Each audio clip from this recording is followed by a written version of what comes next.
The meeting room was all glass and sunlight, overlooking the harbor. Polished floors, quiet smiles. I was the only one with mud on my boots. My father-in-law glanced at me like I'd wandered in by mistake. I'd stayed quiet for years. But that night, they put my family on the table. My name is Ethan Cole. I'm 58 now, and I've been married to Laura Whitman for 34 years. We live in a one-story wood house not far from an old harbor road in Northern California. 2 bedrooms, a small porch that creaks when the wind comes in off the water. The kind of place where you hear gulls before you hear cars. Our truck is a faded pickup with a dent in the tailgate and salt stains that never really come out. It starts on the second turn if the morning is cold. Third, if the fog is thick. People see that, and they make their decision about you. They don't ask what you've carried. They just look at what you drive. Laura and I met at a community fundraiser by the bay. Not fancy. Folding chairs, paper cups, a raffle table that kept tipping because the leg was loose. She was handing out coffee and organizing volunteers like she'd been doing it her whole life. Calm, warm, the kind of smile that makes you feel like you're not in the way. I was there because someone had asked for help setting up. I stayed because she said thank you like it mattered. We talked for 20 minutes in a parking lot while people loaded coolers into their trunks. 20 minutes turned into a phone number. A phone number turned into a second date. A second date turned into her sitting across from me in a diner at midnight, telling me she'd never felt so relaxed around someone. 6 months later, we got married. Small ceremony, simple rings, a few friends who actually knew us. Her father didn't show. Harold Whitman made it clear that his daughter was making a mistake. He didn't shout. He didn't need to. He just stopped calling her. And when he did speak, it was always the same message in different packaging. You could have done better. In his world, better meant a last name that opened doors. It meant a zip code. It meant a job title you could say at a country club without watching people's faces change. I worked the docks back then. Logistics. Warehouses. The kind of work where your hands tell the truth even when your mouth stays quiet. To Harold, that was the end of the conversation. Laura chose me anyway. She chose a life that wouldn't impress anyone on a holiday card. And we built it. Not fast, not flashy. Just steady. We learned how to fix things instead of replace them. We learned how to stretch a budget without turning it into a fight. We learned how to make Sundays feel like a reward, even when Mondays were heavy. We raised our daughter, Mia, in that same house. She grew up watching her mother show up for people. Quietly. Without a camera. Without applause. And she grew up watching me work. Which brings me to the part people always question. Because yes, I still work. I still wake up before sunrise. I still drive the same truck. I still clock in. And when people find that out, they tilt their heads like I've made a mistake, like I'm hiding from my own life. They think work is only about money. They think if you have enough, you stop. But for me, going in every day isn't about earning more. It's about staying real. The docks don't care who you are outside the gate. They care if you show up when you say you will. They care if you pull your weight. They care if you keep your word when a shipment is late and everyone's tired and the forklift is acting up again. There's a kind of honesty in that. At work, I'm not someone. I'm just Ethan. No speeches, no handshakes for show, no favors owed. Just a job that needs doing. Money, if you're not careful, starts to shape your mind. It changes the way people talk to you. It changes what they'll forgive. It changes what they'll pretend not to see. And if you let it, it changes what you expect from the world. Labor does the opposite. It reminds you that you're not above anyone. It keeps your feet on the ground. Literally. It keeps you hearing the kinds of truths you stop hearing when everyone around you is trying to please you. I liked that. I needed that. Laura understood it without me having to explain. She never tried to upgrade me like I was a project. She never treated my work like an embarrassment that needed covering up. She treated it like what it was: a man providing, a man staying useful, a man staying himself. But her family didn't see it that way. To Harold, my job wasn't proof of character, it was proof of limitation. Whenever we did show up birthdays, a holiday dinner here and there, he'd do this little thing with his eyes. He'd look past me, like I was furniture, or worse, like I was a phase Laura would outgrow if he just waited long enough. Brandon, her brother, copied him. Same smile, same tone. They'd ask me polite questions that weren't really questions. So, still down at the docks, as if it was a medical condition, and I'd answer the same way every time. Yes, not defensive, not proud, just factual. Because I wasn't trying to win their respect. I was trying to protect my peace. Laura and Mia were my real life. Everything else was background noise. That's why we stayed where we were. Not because we couldn't leave, because we didn't need to. Our house was small, but it held everything that mattered. It held laughter in the kitchen. It held arguments that ended with apologies. It held quiet evenings on the porch when the fog rolled in and the streetlights came on one by one. And it held a kind of freedom you don't get when you build your life to impress people who don't love you. Still, I'd be lying if I said the labels didn't land. They did. Not on me. On Laura. On Mia. Harold didn't just think I was beneath his family. He treated his own daughter like she'd stepped down into something lesser. And every time he did that, I made the same decision. I would not fight him in public. I would not chase his approval. I would not turn my home into a battlefield just to win a man who only respected power. I stayed small on purpose. I stayed quiet on purpose. Because I knew something Harold never understood. There are people who wear their status like armor, and there are people who don't need armor at all. That night in the glass room on the hill, with the harbor spread out beneath us, Harold looked at my boots and saw exactly what he wanted to see. A man who didn't belong. He had no idea what I'd been carrying for years. And he had no idea how close he was to putting the wrong people on the table. Harold Whitman liked to tell people he built his company with grit. He'd say it at charity dinners. He'd say it at golf courses. He'd say it when a reporter stuck a microphone in his face and asked him what success looked like. He'd smile, tilt his head, and talk about long nights and tough choices. And maybe, at the beginning, that was true. Back when the business was just a few contracts and a rented warehouse near the freeway. Back when the trucks had to be fixed with duct tape and prayer.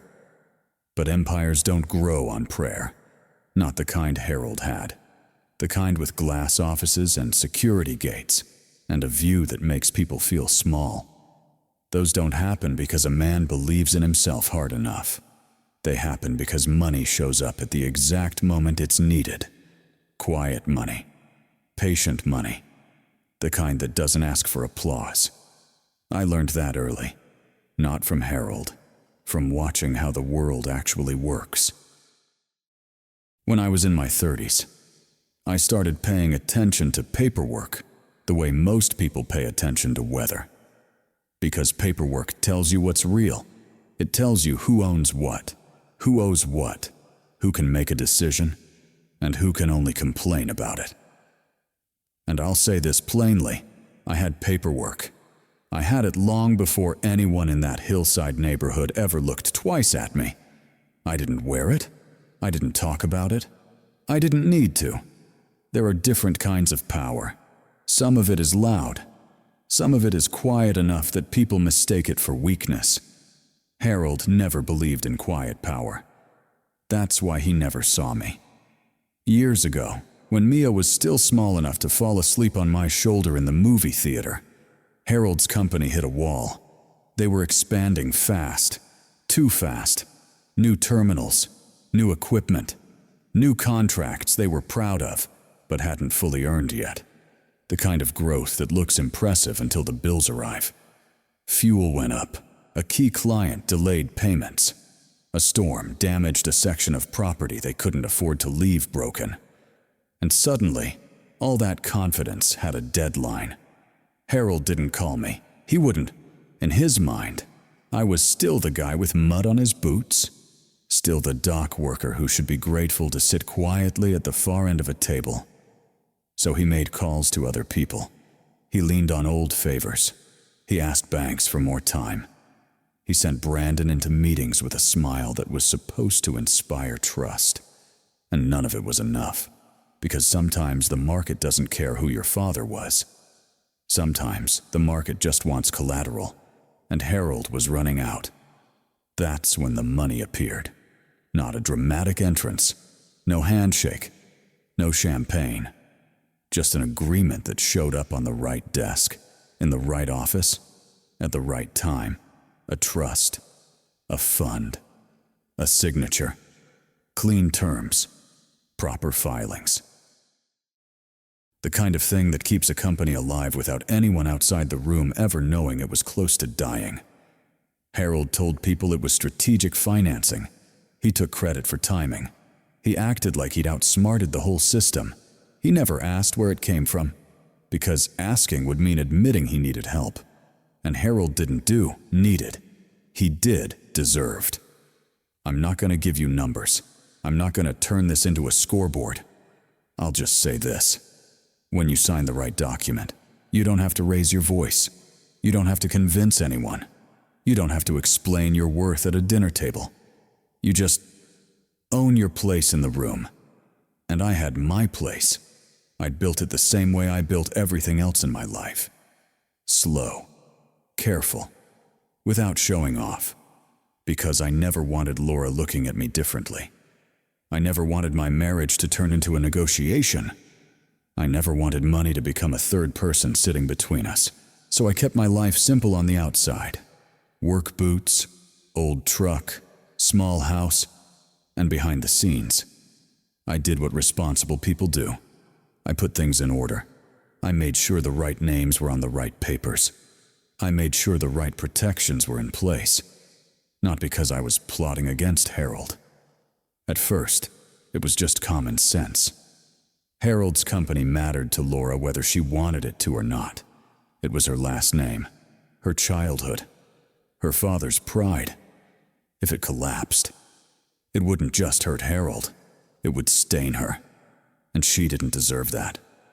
So when the opportunity came to support the business in a way that was legal, quiet, and controlled, I did it. I did it the same way I'd fixed our porch steps, not for recognition. Because if you can keep something from breaking, you do. Harold never knew who signed off. He never knew whose approval sat behind those strategic moves. He never knew because he never looked. He assumed the people with real power always looked like him. He assumed they wore suits that fit perfectly and shook hands like they were doing you a favor. He assumed they lived on hills, not near the water, not in a little wood house with a porch that creaks. He never asked, and I never volunteered the answer, because as long as Harold's contempt was aimed at me, I could live with it. I'd lived with worse. But the moment he aimed that same contempt at Laura and Mia, it stopped being something I could ignore. That's the part people don't understand about quiet power. It's not quiet because it's afraid. It's quiet because it's waiting for the right reason to speak. And Harold was getting closer to giving it one. It started with a phone call from Laura, not a text, not a voicemail, a call. That's how I knew it wasn't casual. Laura doesn't call in the middle of a workday unless something is wrong, or something is heavy. I was on my lunch break, sitting in the cab of my pickup with the engine off, listening to the harbor wind push against the door. When I answered, she didn't say hello the way she usually does. She said, "My dad wants us over for dinner." Then she paused. like the words had weight. In most families, that sentence doesn't mean much. In ours, it meant everything. Harold didn't do family dinners. He did appearances. He did obligations. He did conversations that stayed on the surface, where nobody could say anything real and ruin the picture. In 34 years of marriage, I could count the number of times he'd invited us to his home on one hand. And even then, it never felt like an invitation. It felt like a summons. I asked Laura, did he say why she exhaled? Slow. He said it's important. Important. That was the word people like Harold used when they wanted you to show up without asking questions. I looked out through the windshield at the cranes and the lines of containers stacked like blocks. Important could mean a lot of things. It could mean a business announcement. It could mean an argument he wanted to win in front of witnesses. It could mean he needed something and didn't want to admit it. Laura didn't sound angry. She sounded careful, like she was trying to hold herself together without letting me hear the crack in her voice. That's what got me. Not the invitation. The tone. I said, okay. When Saturday? 7. Of course it was Saturday. Harold liked to schedule things when most people were off, so you couldn't use work as an excuse. And 7 meant you had enough time to sit in the discomfort before you could leave. I didn't ask if we should go. We both knew we would. Laura still had that part in her, the part that wanted to believe her father might.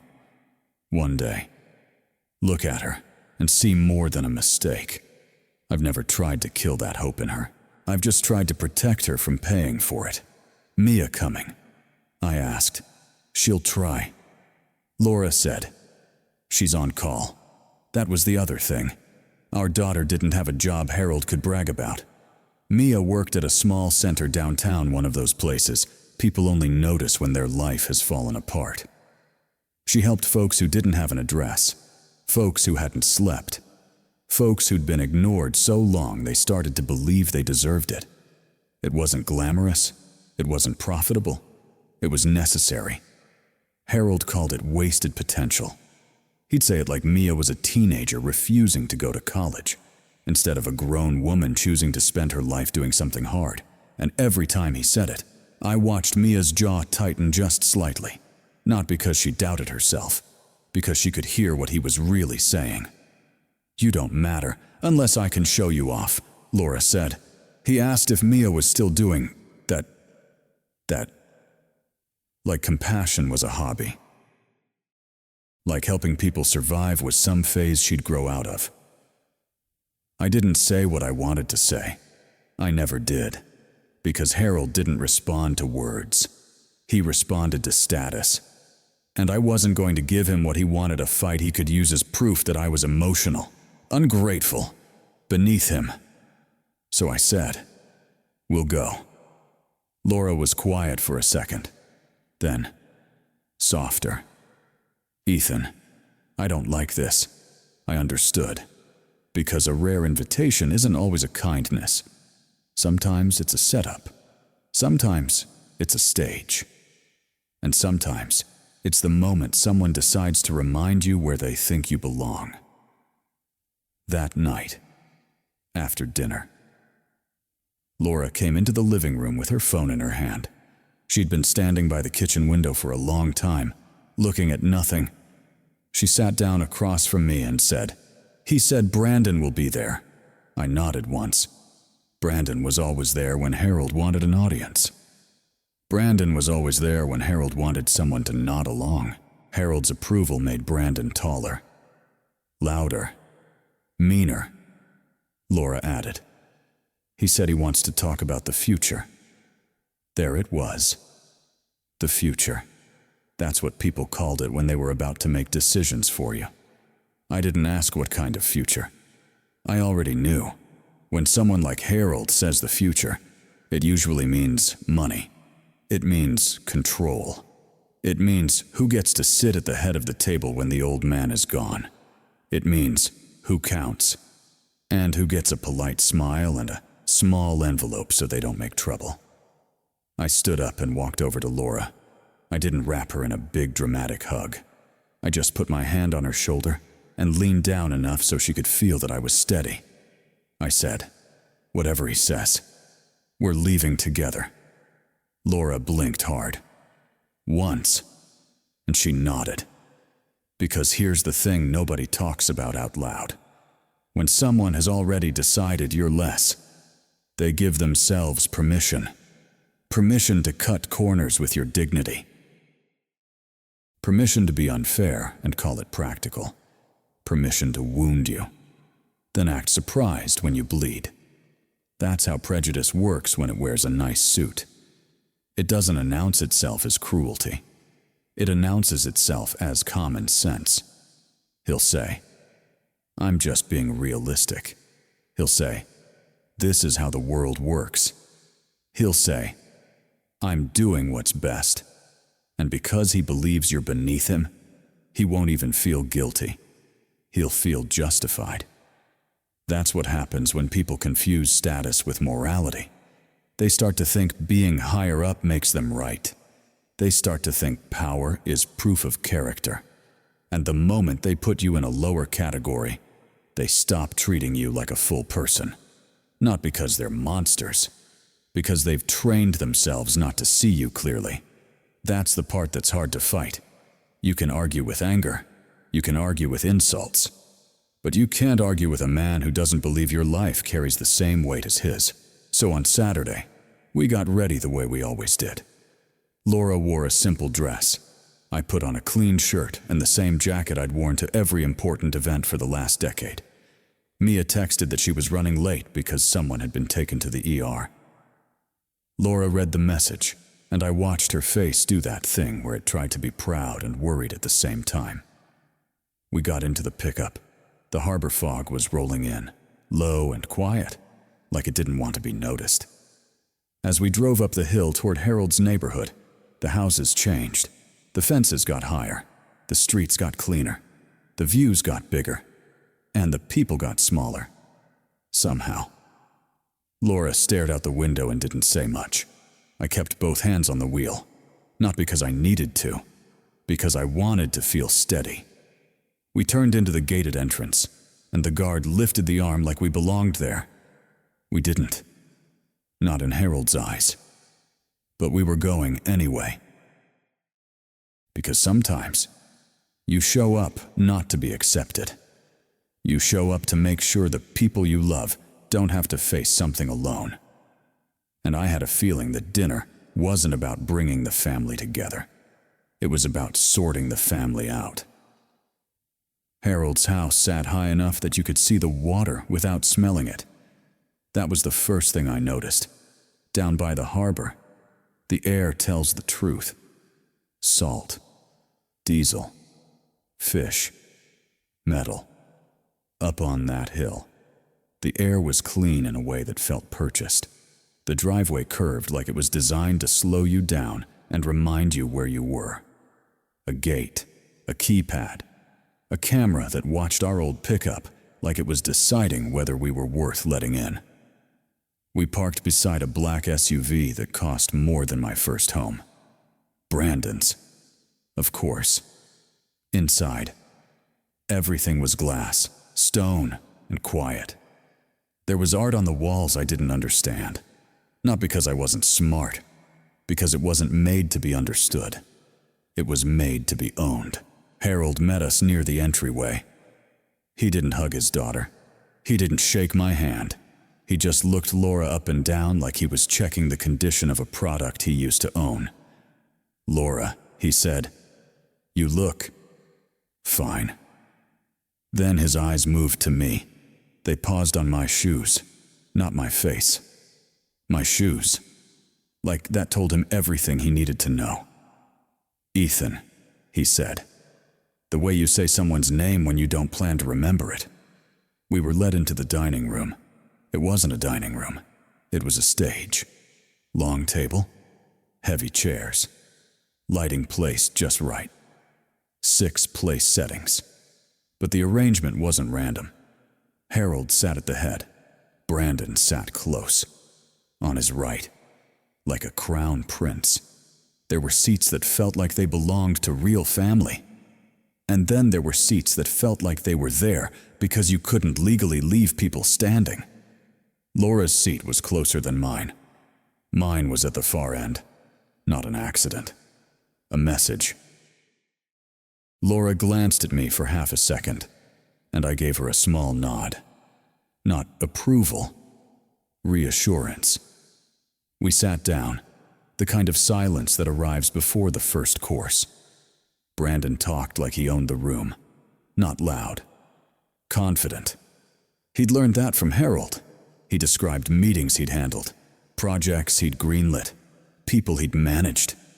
He never said the names of the people who did the work. He just said we. Harold watched him the way a man watches his reflection and feels proud. Then Harold turned to Laura. "So," he said, "your daughter's still doing that little service work?" Laura didn't flinch. She never did in front of him. "She's at the center," she said. "Yes." Harold shook his head once, like he was disappointed in a stranger.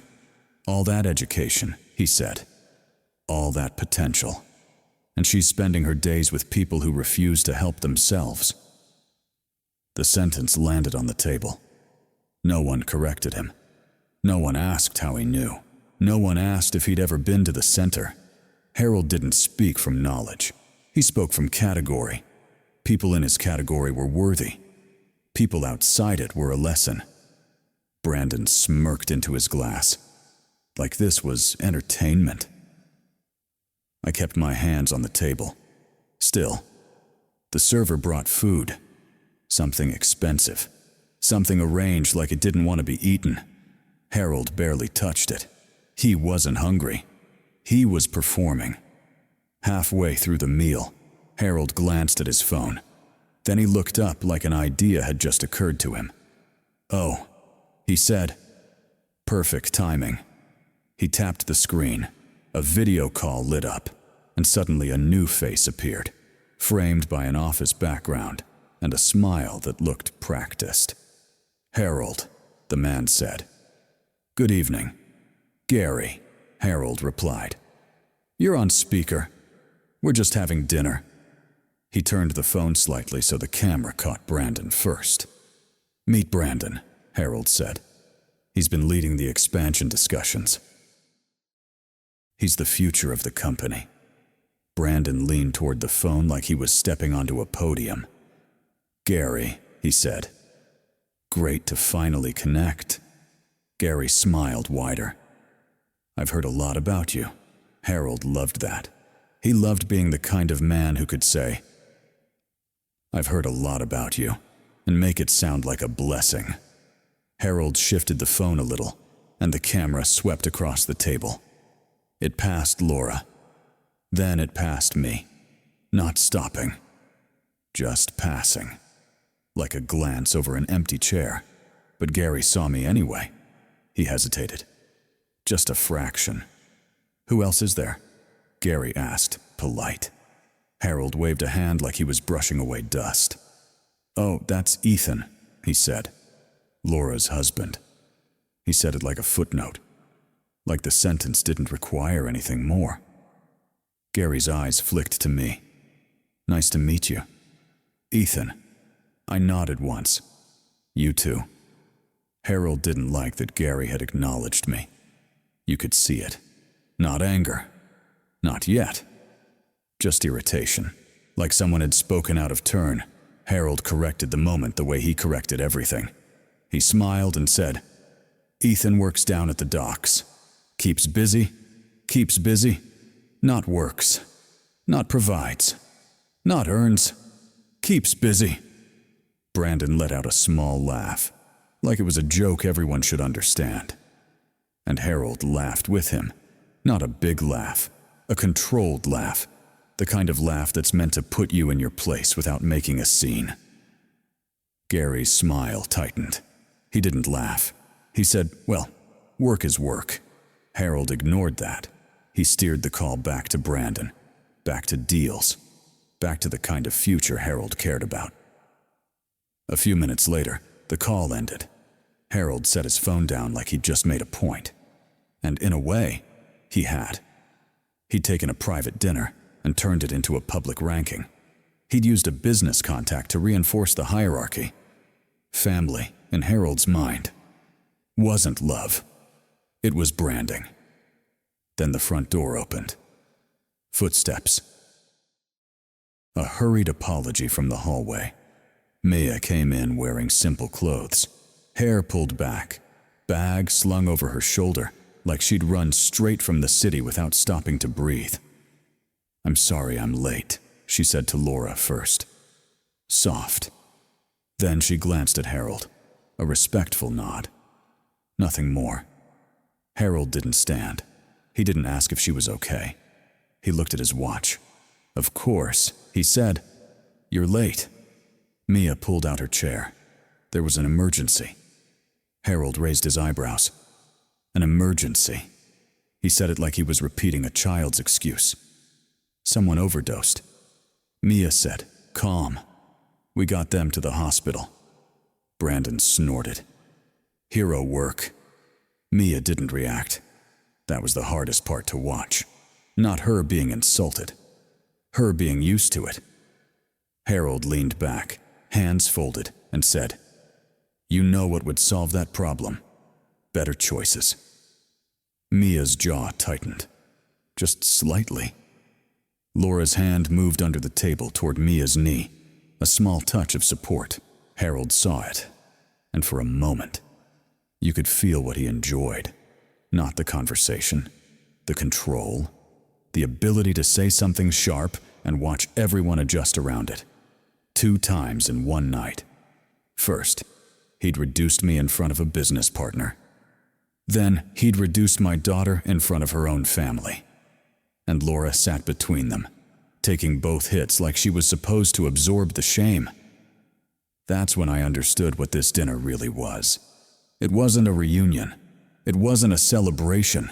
It was a reminder. A reminder of who Harold believed deserved respect, and who he believed should be grateful for whatever scraps he decided to hand out. I kept my voice quiet. I kept my posture steady. But inside, something shifted. Because being disrespected is one thing.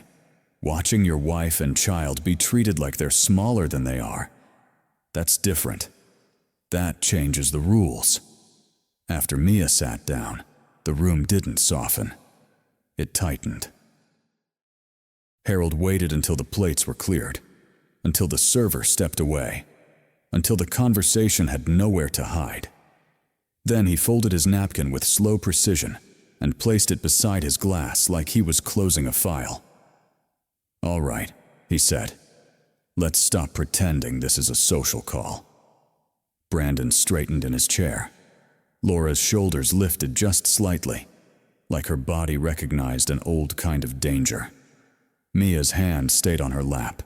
I kept mine on the table. Harold looked at all of us, one by one, like he was counting votes that already belonged to him. "I'm not getting younger," he said, "and I'm not leaving the future of my company to chance." He didn't say our company. He didn't say family business. He said, my company. Ownership wasn't a fact to him. It was identity. He continued, "So I'm formalizing the succession plan. Effective this year, Brandon will take over day-to-day leadership." Brandon tried to look modest. He failed. He nodded like a man receiving something he'd already been spending. Harold turned his attention to Laura. "Laura," he said, "you've never shown interest in the business. You made your choices. It wasn't a statement. It was a verdict. So I've structured things accordingly." Laura didn't argue. She didn't ask for anything. That's what made it worse, because Harold wasn't reacting to entitlement. He was punishing quietness. "As part of the estate," he said, "you'll receive a small holding. Enough to keep things polite." Polite. That word again. Like love could be measured in how little noise you make. Laura's mouth opened slightly, then closed. She swallowed, not from shock, from practice. Mia shifted in her chair. Harold finally looked at her like she was a difficult employee he couldn't fire. "And Mia," he said, "you'll receive a cash settlement." Mia's face stayed calm. Harold watched for a reaction and didn't get one, so he added the part he really wanted to say. "It'll be substantial, but it comes with a condition." There it was. He couldn't give without controlling. "If you insist on continuing your work," he said, "then you'll be receiving it as a one-time payout. No ongoing support, no future involvement." He said support like Mia was asking for it, like her life was a bill he resented paying. Mia's voice was even. "What's the condition?" "Exactly." Harold leaned back. "You stop wasting your time. You join the company. You do something respectable." Mia blinked once, not tears, just disbelief that a man could be so confident and so wrong at the same time. Laura's hand moved toward Mia again, small and quiet. Harold saw it and ignored it. Then he looked at me, and the air changed. Because when Harold looks at you directly, it isn't engagement, it's judgment. "Ethan," he said, "I haven't forgotten about you." That sounded like a threat more than a courtesy. "I assume you've been putting something away," he continued. "Retirement, savings, a plan." I kept my voice neutral. "We're fine." Harold repeated it like it offended him. "Fine," he said. "That's what people say when they don't understand what's coming." Brandon chuckled under his breath. Harold went on. "I've decided to do you a favor." Laura's eyes snapped to him. "Dad," he held up a hand without looking at her. "Let me finish." He turned back to me like Laura wasn't in the room. I spoke with Brandon. Harold said, "We can place you in the company." "Place you?" "Like I was furniture? Entry level." He added, "Warehouse operations, inventory, basic scheduling. It's honest work. It suits you." Brandon nodded along, enjoying it. Harold's lips curled, just slightly. "And you'll report to Brandon." He let that sit. He wanted it to sting. A man in his 60s being offered a low position under the sun who'd never carried a box in his life. That was the point. Not employment. Humiliation dressed up as opportunity. "I don't need," Laura started. Voice tight. Harold cut her off again. "This is about structure." Structure. Another word people like Harold use when they want cruelty to sound rational. "I'm giving you a chance," he said to me. "A chance to finally contribute to this family in a meaningful way." Meaningful. In Harold's language, meaningful meant controllable. Then he added the real reason for the dinner. "The company is entering a new phase," he said. "We're in talks to sell off part of the port operations." I felt Laura go still. Mia's eyes sharpened, because sell-off didn't mean paperwork. It meant people. It meant contracts, jobs, pensions, rent payments, groceries. Harold kept talking, like none of that existed. "A larger firm from out of state has made an offer," he said. "They have deeper pockets, better reach. This is how you stay competitive." Mia spoke. Careful. "And what happens to the workers?" Harold gave her a look like she'd asked a childish question. "Workers adapt," he said. "That's life. There will be severance packages. Some positions will remain. Some won't. Some won't." Like he was talking about old equipment. Laura's voice was thin. "Dad, that's a lot of families." Harold's expression didn't change. "That's the price of progress," he said. "Sentiment doesn't keep a business alive." The funny thing is, he believed that. He believed compassion was weakness. He believed responsibility ended at the edge of his driveway. He believed if he said business out loud, it excused anything that happened to people he didn't know by name. He reached for his water glass and took a slow sip, like he'd just delivered wisdom. Then he set the glass down and looked at me again. "So," he said, "this is how it will go." He pointed, not with a finger, but with his tone. "Brandon leads. Laura receives enough to keep the peace. Mia gets cash, if she decides to stop embarrassing herself. And you," he said, "get a job, a real one, under my sun, in my company." The room went quiet. Not peaceful. Dead. I watched Laura's face. I watched Mia's hands tighten and then relax. I watched Brandon sit there like he'd already won. And I realized something in that moment. This wasn't an estate plan. It was a living will. A document written in real time. Not about money. About worth. About who mattered. About who could be reduced to a number and still be expected to smile. And Harold had just weighed my wife and my daughter like they were items on a shipping manifest. Then he looked at me and waited. Like the next part of the night depended on whether I would accept the humiliation he was offering as help. He had no idea that the word accept wasn't the question anymore. The question was how much longer I was willing to let my family be treated like cargo. I didn't raise my voice. I didn't push my chair back. I didn't do anything dramatic. Because Harold was waiting for drama. He wanted a scene. He wanted me to react so he could call it proof that I didn't belong in his world. So I did the one thing that always unsettles people like him. I stayed calm. I looked at the place setting in front of me. The heavy silverware, the folded napkin, the wine glass that cost more than my work boots. And then I looked back at him. "Thank you," I said. "But I'm going to pass." It was simple. Clean. Polite. The kind of sentence you say when someone offers you a second slice of cake. But in that room, it landed like an insult. Brandon's smile froze. Harold blinked once, like his brain had to reread what it just heard. "You're going to pass," he repeated. Slower this time. "Yes," I said. "I appreciate the offer. I'm not taking it." For a second, nobody spoke. Then Harold let out a small laugh that wasn't really laughter. It was disbelief trying to disguise itself as humor. "Ethan," he said, "you don't get to pass." There was that tone again, the one that says, "I'm not used to hearing no." He leaned forward slightly. "You've been working down there your whole life," he continued, nodding toward the window, as if the port was a stain on the landscape. "You think you're too good."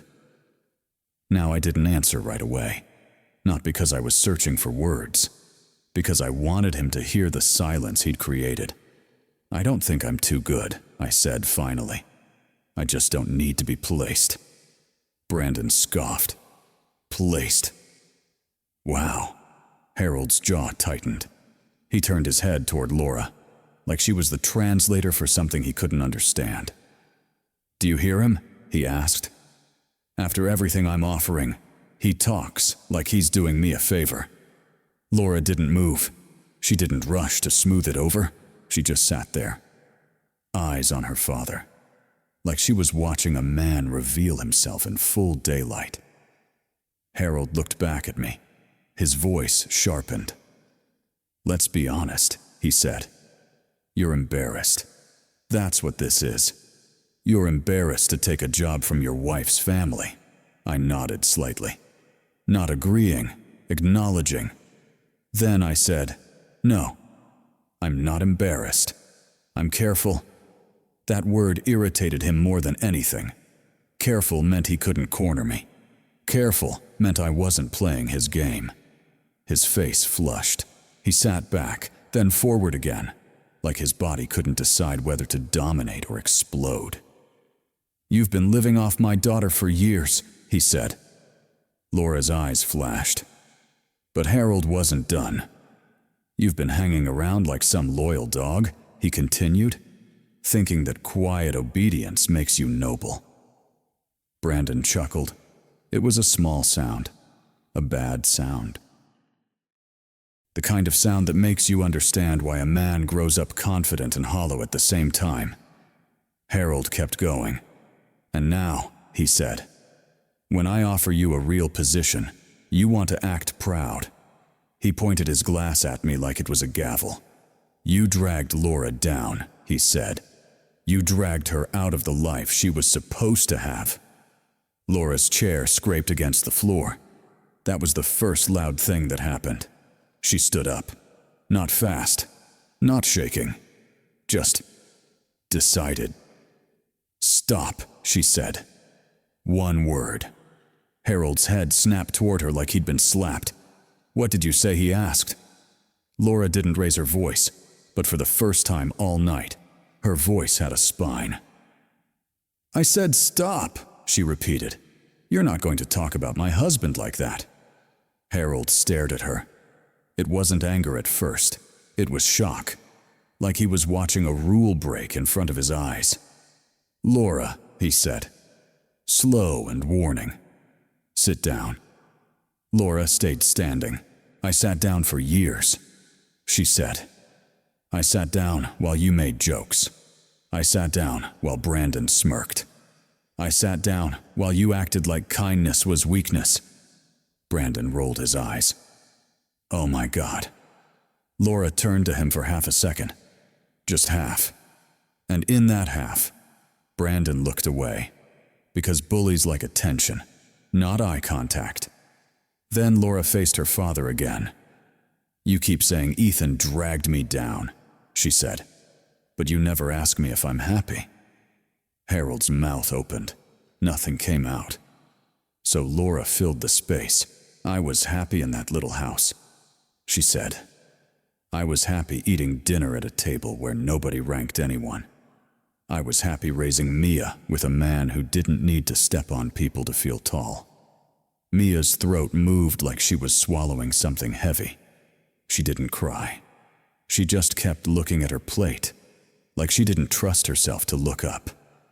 Harold's face hardened again. He stood. 2. Now the height game started. You're being emotional, he said. Laura nodded. Maybe. Then she added, but you're being cruel, and you're calling it leadership. That line hit him, because it didn't argue his facts. It named his character. Harold turned to me again, voice rising. This is what you've done, he said. You turned her against her own family. I didn't flinch. I didn't defend myself. I just said, no, I didn't turn her. I looked at Laura, then back at him. You did. Silence again. This time it wasn't dead. It was dangerous. Harold's hands tightened at his sides. You think you can come into my home, he said, voice shaking now. And disrespect me, I replied, evenly. I didn't disrespect you. I declined a job. Harold's laugh came back, louder, uglier. A job, he said. You hear that? Brandon? He's acting like he has options. He stepped closer to the table. Let me remind you of something, he said to me, each word louder than the last. You were nobody when I met you. Nobody. He jabbed the air, like he could poke my past into the present. You came from nothing. You still look like nothing. And without my daughter, you would still be hauling crates and praying your back holds up. I didn't move. But inside, something clicked into place. Not anger, clarity. Because the insult wasn't new. What was new was who it was landing on. Laura. Mia. They were sitting here taking shrapnel meant for me. And if I left this house tonight without drawing a line, they'd take it home. They'd take it to bed. They'd carry it into tomorrow, like a bruise nobody saw, but everyone felt. I looked at Mia. She still hadn't looked up. Her fingers were gripping the edge of her chair like it was the only stable thing in the room. Then I looked at Laura. She was standing tall, but her eyes were wet with something she refused to let fall. And I understood, in the most quiet, irreversible way. If I stayed silent now, it wouldn't be patience anymore. It would be permission. So I inhaled, slow, controlled, and I said, softly, "Harold, sit down." That got him, because nobody tells Harold Whitman to sit down. His eyes widened. "What did you just say?" he snapped. I didn't repeat it. I just reached into my jacket pocket and felt the weight of my phone, not as a weapon, as a key. And I realized something else. This wasn't going to be a shouting match. It was going to be a decision. And Harold was about to learn the difference between a man who's quiet because he's weak, and a man who's quiet because he's waiting for the right moment to speak. That night, I didn't pull out my phone, not at the table, not in Harold's house, not while Laura was still standing there, trying to hold her voice steady and her hands from shaking. Because I wasn't there to win an argument. I was there to end a pattern. So I did what I'd trained myself to do for years. I watched. I listened. I let Harold show everyone who he was when he didn't get his way. Then I drove us home in silence. The hills fell behind us. The lights got fewer. The air changed. When we reached the old port road, you could smell salt again. Diesel. Wet wood. It felt like breathing after being underwater. Laura didn't say much. Mia didn't either. And I didn't fill the space with explanations. I made tea. I checked the locks out of habit. I stood at the kitchen counter and stared at the grain in the wood like it had an answer. Then I walked into the small room we keep as an office. No trophies. No framed degrees. Just a desk, a file cabinet, and a printer that complains every time you ask it to work. I turned on the lamp, and I opened a drawer I rarely open. Inside were folders that didn't look like anything special. Plain manila, labels in black ink, dates, entity names, signatures. That's the part people don't understand about power. Real power doesn't show up as a speech. It shows up as paper. I sat down and pulled out one folder, then another. I didn't need to guess what to do. I'd already done it years ago. I just hoped I'd never have to use it. I flipped through the pages slowly. Amended trust documents, voting rights assignments, board resolutions, registered proxies. The kind of boring, legal language that makes people's eyes glaze over. But that language is a lock. And tonight, Harold had handed me the key. At 6:12, my phone buzzed. A text from Harold. 2 words. "Call me." I didn't. I made coffee. I packed my lunch like I always do. I kissed Laura on the forehead. I told Mia to eat something before she left for her shift. Then I drove down to the port. Same cracked asphalt. Same line of trucks. Same men in reflective vests who didn't care what your last name was. They only cared if you showed up and did your job. At 8:03, I stepped into a small office near the dispatch window. The manager looked up. "Morning." "Ethan." "Morning," I said. Then I closed the door behind me. I pulled out my phone, and I made one call, not to Harold, to the corporate secretary of Whitman Harbor Holdings.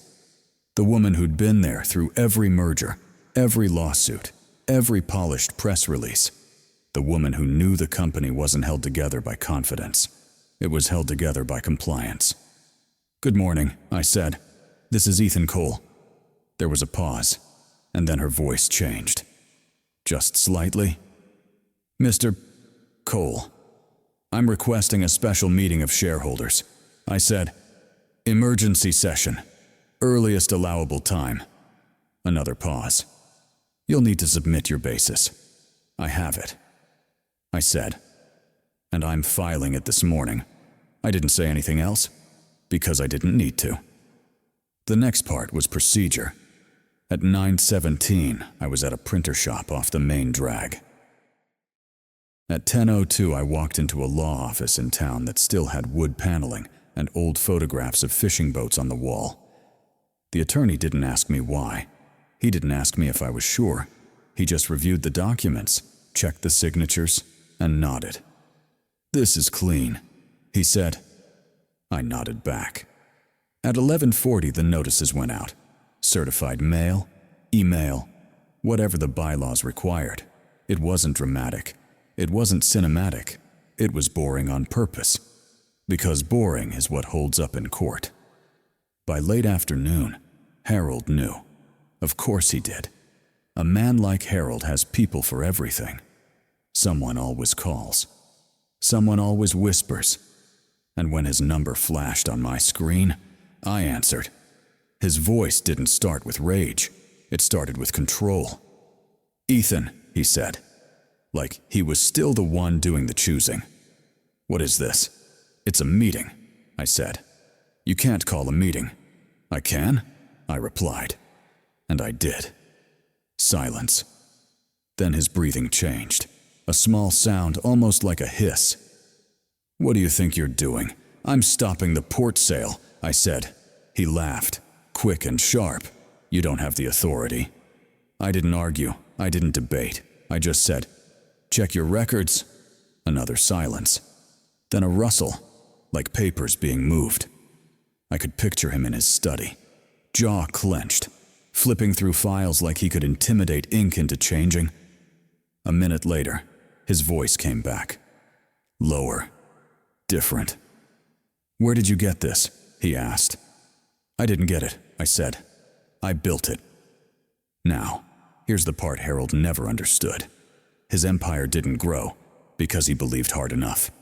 It didn't grow because he was a strong man. It grew because someone kept funding the bridges when his pride burned them down. Years ago, when his harbor project was drowning in debt, and his bankers started using words like restructure and default. Money showed up, not from a miracle, from a trust. A quiet one, a legal one. The kind that doesn't put your name on a building. It just keeps the building standing. He thought it was just investors. He thought it was just capital. He never asked who decided, because men like Harold don't like answers that make them feel dependent. So I gave him one. "There's also something else you should read," I said. "What now?" he snapped. But it didn't have bite anymore. "It's not about me," I told him. "It's about the workers." He didn't respond. So I continued. "The pension fund tied to that port," I said. "The one you brag about in speeches. The one you call a benefit of family leadership." I paused. "That fund isn't protected if you sell." His breath caught. "That's not true." "It is," I said. "And I have the actuarial report, the funding assumptions, the contingency clauses." He was quiet. I could hear the world shrinking around him. Because suddenly, this wasn't a story where he could paint me as ungrateful. It wasn't a family argument he could win with volume. This was math, and contracts, and hundreds of paychecks. "Those men down there," I said. "They've been giving you their backs for decades." I didn't raise my voice. I didn't insult him. I just stated a fact. "If you sell the port to that out-of-state group," I said, "you're not just moving assets. You're cutting futures." He finally spoke, but his tone was different now. It wasn't father-in-law. It wasn't king. It was an old man realizing the room he's in might not be his anymore. "Why are you doing this?" he asked. I looked out the window of the office. A forklift beeped as it reversed. A man waved another truck into place. Normal work. Normal life. The kind Harold only visited for photo ops. "I'm doing it because you made it necessary," I said. "And because last night, you didn't just insult me." I paused. "You weighed my wife and my daughter like they were items on a ledger." Another silence. Then, softer now, I added the only thing that mattered. "This meeting isn't revenge. Harold. It's a correction. And for the first time since I'd known him, Harold Whitman didn't have a clever line. He didn't have a threat. He didn't have a joke. All he had was the sound of a man realizing that the loudest person in the room isn't always the one holding the vote. We didn't talk much on the drive back, not because there was nothing to say, because anything said too fast would have sounded like a defense, and I wasn't going to defend myself. The port lights followed us for a while in the rearview mirror. Then the road dropped, the air got cooler, and the hills went dark again. Laura sat in the passenger seat with her hands folded in her lap like she was holding something fragile. Maya stared out the window. Every few minutes she'd blink hard, like the wind was in her eyes. Nobody cried. Nobody yelled. That's what made it heavy. When we got home, I didn't turn on the TV. I didn't ask if they were okay. I put the kettle on. I took off my jacket. I hung it on the same hook it's been on for years. Laura moved like she was on autopilot. She washed her hands at the sink, slowly, like she needed the water to remind her this was real. Mia disappeared into her room and shut the door without a word. I let her. Some pain needs privacy before it needs comfort. Then Laura finally spoke. Not angry, not dramatic, just steady. "Ethan," she said. And when she said my name like that, it wasn't a question. It was a boundary. I turned to face her. She wasn't looking at me like Harold did. She wasn't measuring me. She was trying to understand what she'd been standing next to for all these years. "How long?" she asked. "Have you been carrying?" Whatever that was, I didn't pretend not to know what she meant. I pulled out a chair and sat down across from her. Same kitchen table. Same small scratches in the wood. The kind of table you don't buy to impress anyone. You buy it because it doesn't wobble. "I should have told you sooner," I said. That was the first thing I owed her. Not an explanation. Not a speech. Just the truth. She nodded once, like she'd been waiting for me to say that exact sentence. And then she asked the question I knew was coming. "Is this who you are?" she said. "Or is this something you've been hiding from me?" I looked at the kettle as it started to steam. I listened to the soft rattle in the pipes. Normal house sounds. The kind that don't care if you're powerful. They just happen. "I didn't hide it from you because I wanted a second life," I said. "I hid it because I didn't want money to become a third person in our marriage." Laura didn't react. She didn't gasp. She didn't accuse. She just sat there, eyes fixed on me, like she was weighing every word. "So you didn't trust me," she said. Her voice didn't rise. That was the part that hurt, because she wasn't trying to win. She was trying to name the wound. I took a breath. "That's the part that's hard to explain," I said, "because it can sound like an excuse." I leaned forward, elbows on the table.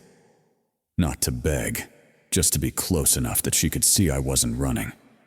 "There's a thin line," I said, "between hiding something to protect someone and hiding something to control them."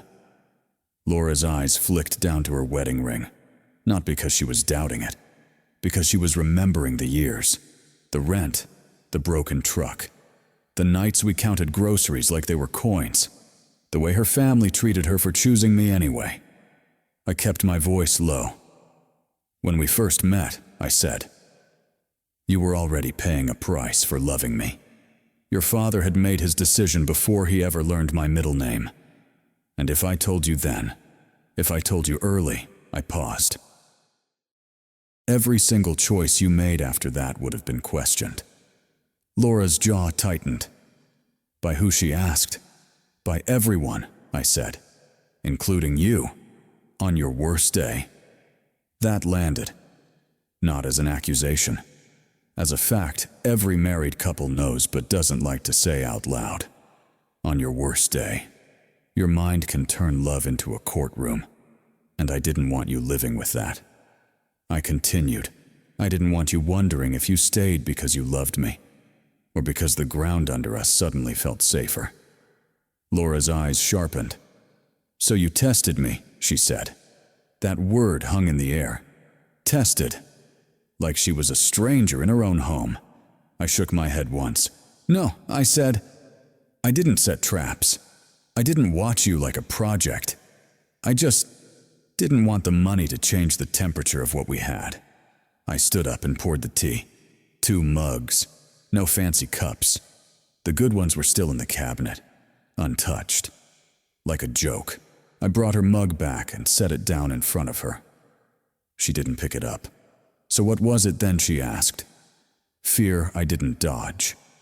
Yes, I said. Fear of what money does to people. Fear of what it does to families. Fear of what it would turn your father into if he knew he couldn't look down on me anymore. Laura swallowed. I could see she was holding herself together by pure will. And fear, I added, that it would turn me into someone I don't recognize. Her eyes finally shifted, because she knew that part.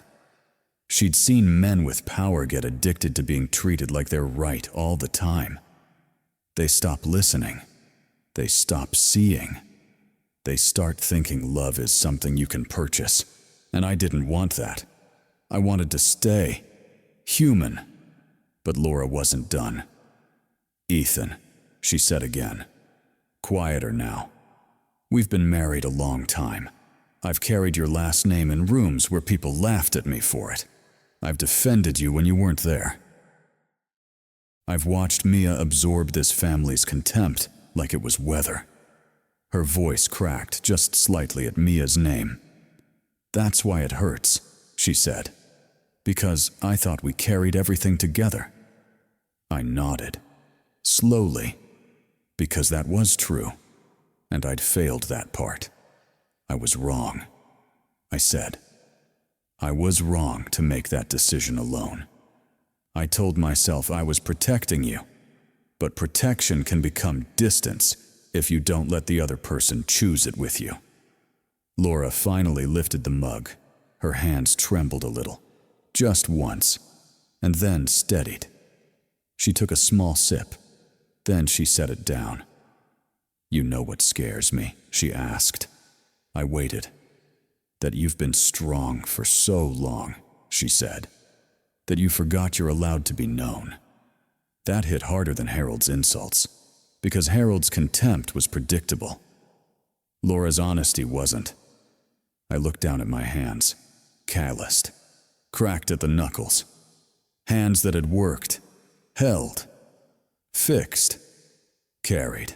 Hands that hadn't signed fancy checks in front of anyone. And I said the only thing that mattered.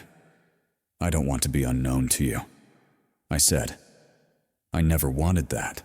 I just didn't know how to bring it into our life without it poisoning the part I love most. Laura stared at me for a long moment. Then she reached across the table. She didn't grab my hand. She just placed her fingers on my wrist. A small gesture. But it was everything. I'm not asking you to be perfect, she said. I'm asking you to be with me. I nodded. I am, I said. From here on out. Outside. The wind moved through the old trees by the port road. The house creaked the way it always does. And for the first time that night, the silence didn't feel like something hiding. It felt like something making room. For truth. For trust. For the kind of marriage that isn't built on money, but on choosing each other again when it would be easier to shut down. That night, after Laura went to bed, I stayed up at the kitchen table. The house was quiet in the way it gets when everyone's tired, but nobody feels finished. I could hear the old refrigerator kick on. I could hear the wind coming off the bay. And I kept turning one question over in my head like a coin. What if I'd told them sooner? What if, 20 years ago, I'd walked into Harold's world and said it plainly? I'm not here to beg. I'm not here to take. I already have more than you think. Would anything have been easier, Sibi? Harold would have smiled more. Brandon would have shaken my hand with both of his. The dinner table would have been warmer. The jokes would have been softer. Mia would have been spared a few of those little comments that stick to you for years. But I also know what would have happened underneath that politeness. The contempt wouldn't have disappeared. It would have changed costumes. It would have turned into caution, into forced respect, into the kind of friendliness that only shows up when someone is afraid of the consequences.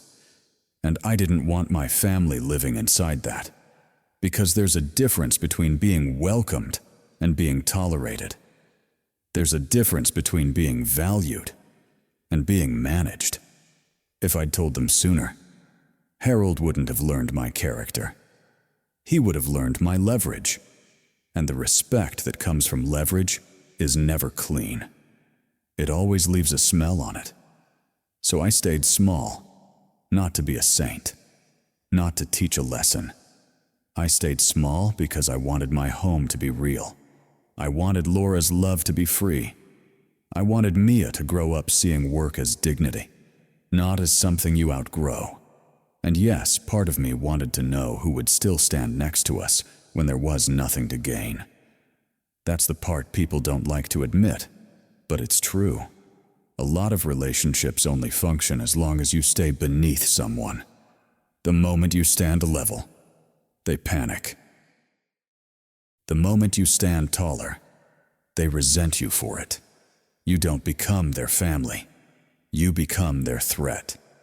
I didn't want to build a life on that kind of tension. I didn't want my marriage to be surrounded by people calculating what they could ask from me. So I kept my mouth shut, and I paid the price in silence. I paid it every time Harold looked through me, every time Brandon talked down to me like I was a temporary employee, every time Laura had to swallow her pride just to keep the peace, every time Mia came home quiet because she'd been reminded, again, that compassion doesn't impress people who worship status. When I finally spoke up, it wasn't because my pride cracked.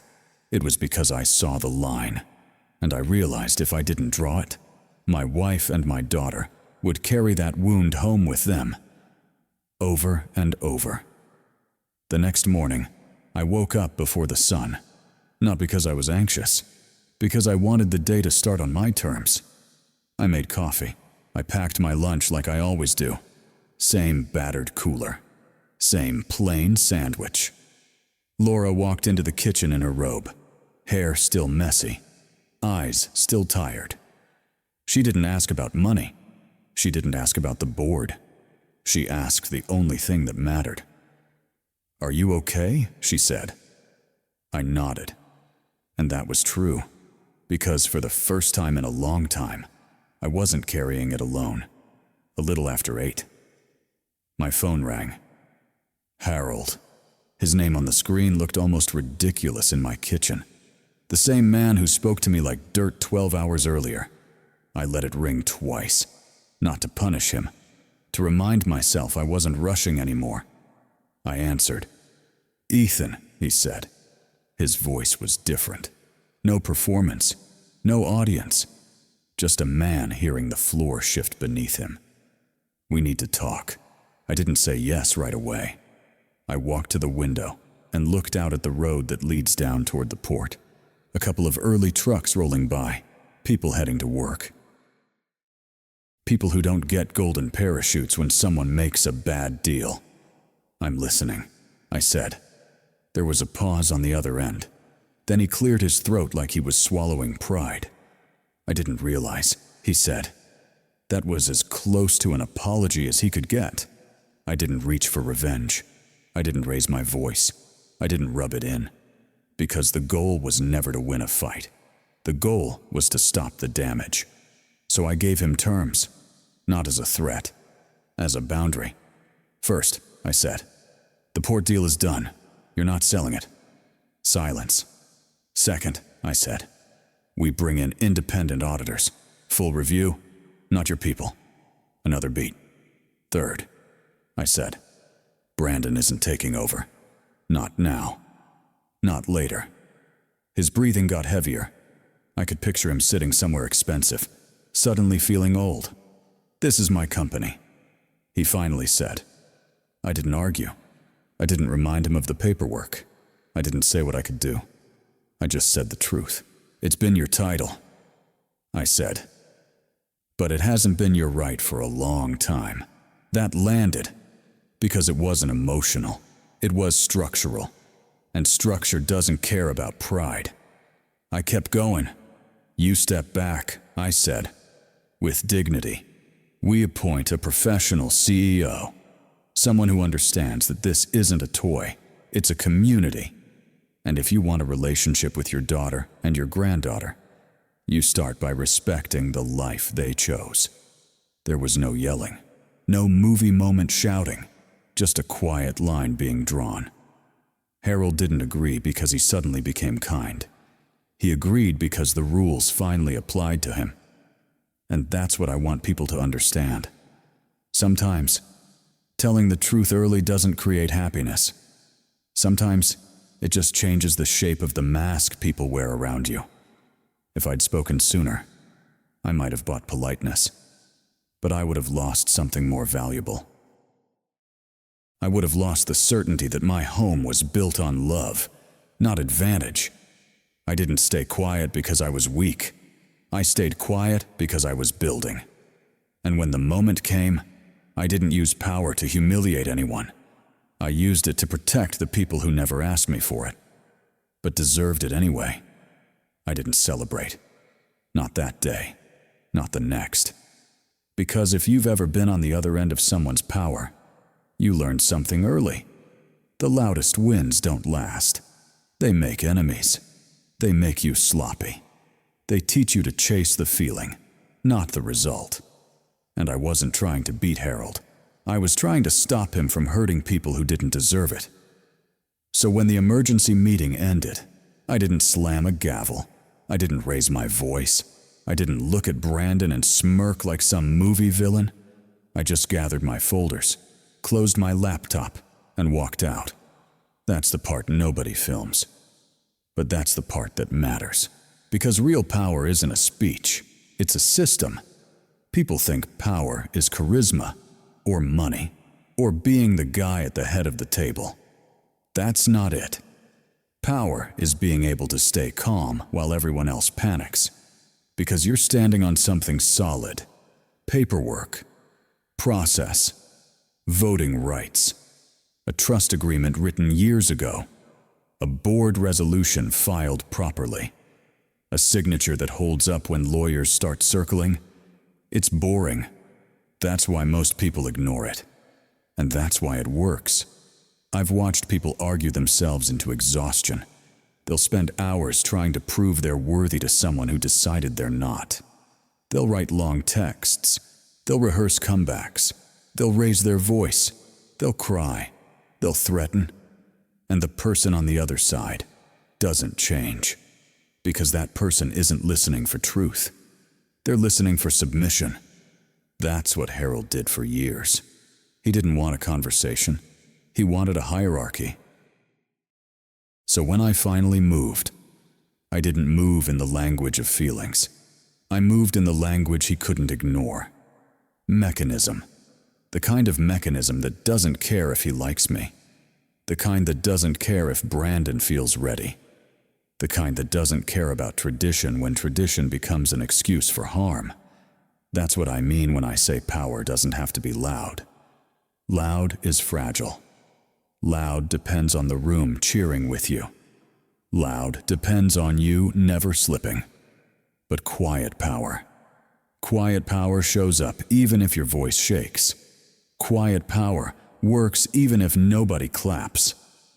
Quiet power doesn't need to humiliate someone to prove a point. It just changes what's possible. And it changes what's allowed. I think people confuse restraint with weakness. They see someone stay calm, and they assume they're scared. They see someone stay polite, and they assume they're small. They see someone keep working a regular job, and they assume they have no options. That's the trap, because a lot of the strongest people you'll ever meet don't advertise it. They don't have to. They're too busy building the things that hold. They're too busy earning credibility with the people who actually do the work. They're too busy making sure their family is safe, their name is clean, and their decisions can survive daylight. That was always my goal. Not to win, to protect. To protect Laura from having to beg her own father for basic respect. To protect Mia from learning that kindness makes you disposable. To protect the workers down at the port who were about to lose their future because one man wanted to feel important in front of outsiders. And I'll be honest, there was another reason I didn't celebrate. Because I've seen what power does to people. I've watched men like Harold become addicted to being obeyed. I've watched them start believing they deserve it. And I didn't want to become that. When you finally get the ability to hurt the people who hurt you, it's tempting. It feels like justice. It feels like balance.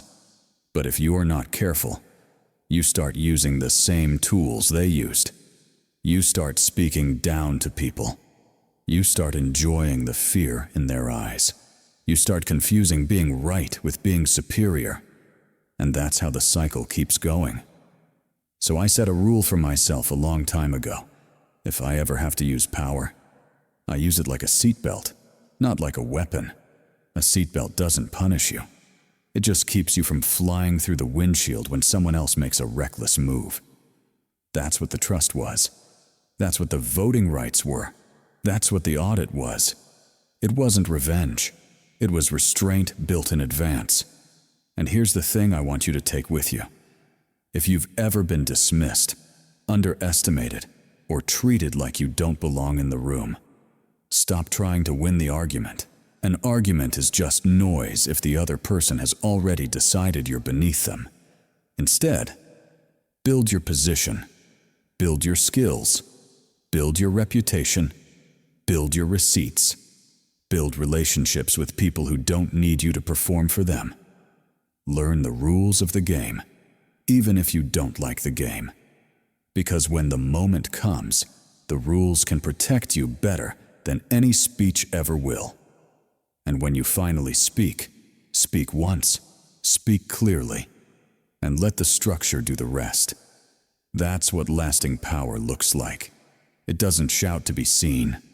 It shows up when it's needed. And when it leaves things better, not louder. The morning after everything settled, we went home. Same gravel driveway.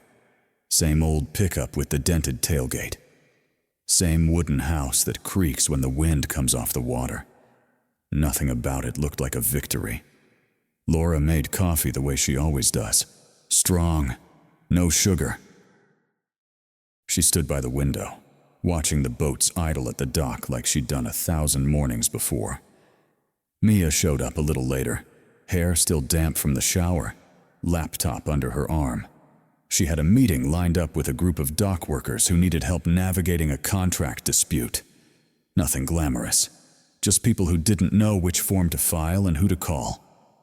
We sat at the small table. Eggs, toast, the radio low in the background. No speeches, no rehashing, no play-by-play of what happened in that boardroom. That was intentional, because the point was never to turn our life into a story about winning. It was to keep our life alive. Laura went back to the community center that week. Same hours, same folding chairs, same coffee urn that leaks if you don't tighten the spout just right. Nobody there treated her differently, and that mattered to her. Mia kept building her project, slowly, one case at a time, helping people who don't have lobbyists or last names that open doors. She didn't start introducing herself differently either. Neither did I. I still drove to the port most mornings, still wore boots that got scuffed, still kept my head down and my promises tight. Not because I had to, because I wanted to. There's a strange peace that comes from knowing you could live louder and choosing not to. I never told the neighbors what happened, never corrected anyone who assumed I was just a guy who worked down by the docks. I've learned that the people who need to know already do, and the people who don't won't hear you anyway. Here's what I'd leave you with. If any part of this felt familiar, if you've ever been talked down to, if you've ever been judged by your job, your clothes, your address, if you've ever been told directly or indirectly that you should know your place, don't rush to argue. Arguments feel productive, but they mostly just burn energy. Instead, build quietly, build skill, build trust, build leverage the boring way. Let your work stack up where it can't be ignored. And when the moment comes, speak once, not to impress, not to humiliate, but to protect what matters. Then go home, make breakfast. Live small if that's what keeps you free. Because the real win isn't changing how loud the world sees you. It's choosing who gets access to your life and keeping that circle clean, calm, and yours.